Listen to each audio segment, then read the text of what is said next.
لبيك اللهم لبيك لبيك لا شريك لك لبيك إن الحمد والنعمة لك والملك لا شريك لك.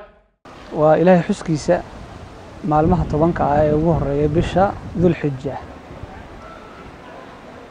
shariicada islaamka ah ee quruxda badan waxay ka dhigtay nolosha muslimka mid gebigeeduba ku dhex jirta Ilaahay xuskiisa. Ilaahay wuxuu Quraanka ku yiri alladheena yadhkuruna Allaha qiyaman wa qu'udan wa 'ala junubihim.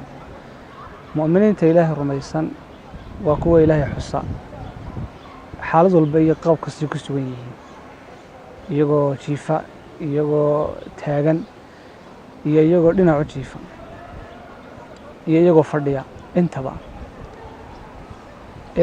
waxaanay dhiirigelisay shareecadu Ilaahay xuskiisa meelo fara badan, xilliyo fara badan, gaar ahaan waqtiyada lagu magacaabo almawaasim alkhayriya, waqtiyada munaasabka u ah khayraadka sida tobankan hore ee bisha 10 Dhulhijja.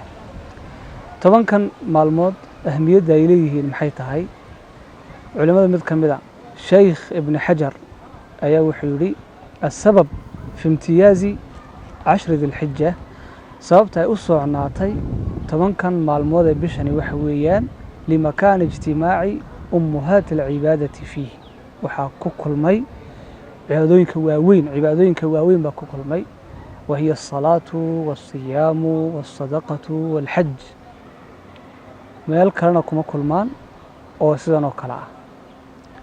maalmahan Ilaahay wuxuu ku xusay oo uu Quraanka ku sheegay isagoo sheegay in camalka ugu weyn ama camalka kamid ah camalka ugu weyn ay dadka mu'miniinta ay ku mashquulsan kamid tahay ama ay qabtaan Ilaahay dhikrigiisa iyo xuskiisa. ويذكرون الله في أيام معلومات على ما رزقهم. مؤمنين توحي إلهي آذو حصان مالمها عيمن وحويان لو آيادني الشيء وطبعا كان معلومات إلهينا وكل عرتي وليال 10.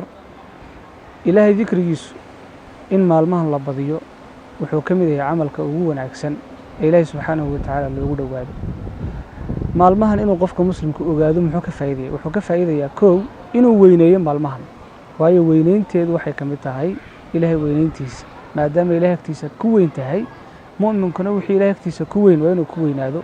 waman yu'azzim sha'aa'ir Allahi fa innaha min taqwa al-qulub ayuu Ilaahay yiri. laba, wuxuu ka faa'iideeyaa inuu iska ilaaliyo macaasida maalmahan oo kale, sida camalku maalmahan uu yahay wax aad u weyn ayay macaasida iyo dambiyaduna ay halis ku tahay noloshiisa. saddex, in uu waqtigiisa inta ugu badan ku qaato Ilaahay xuskiisa. rasuulku wuxuu yiri calayhi salaatu wasalaam sida uu soo warinayo Ibn Umar ee uu ku soo saaray Tabarani fi al-Mu'jam al-Kabir.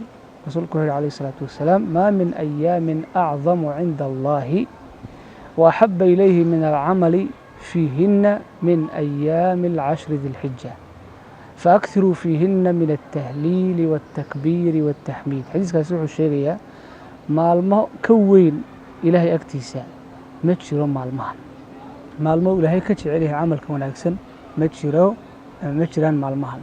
marka rasuulku wuxuu yiri badiya at-tahliil la ilaha illa Allah, badiya at-takbir oo ah Allahu akbar, badiya at-tahmid oo ah alhamdulillah.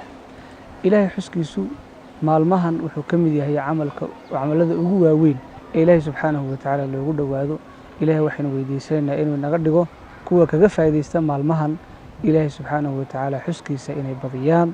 والسلام عليكم ورحمة الله وبركاته. لبيك اللهم لبيك لبيك لا شريك لك لبيك إن الحمد والنعمة لك والملك لا شريك